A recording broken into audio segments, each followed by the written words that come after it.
I'm Chris. I'm a psychiatric nurse practitioner. I've been practicing primarily with kids and adolescents for the last 11 years.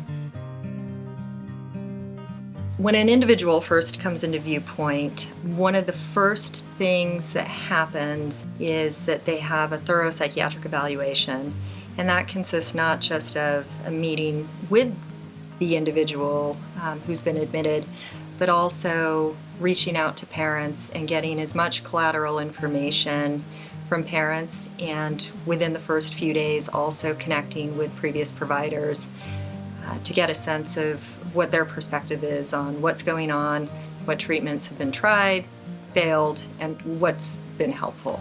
From there, the whole treatment team gets involved really right away, and we start discussing every day what our impressions are of a given patient, what we're seeing, where their strengths seem to lie, where their liabilities are, how we can help them to use their strengths to build their weaknesses.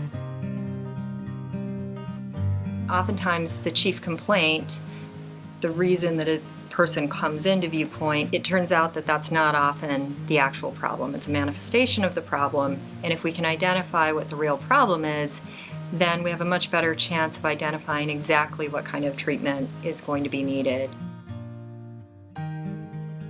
Accurate diagnosing is figuring out what the problem is as it is figuring out what's not a problem.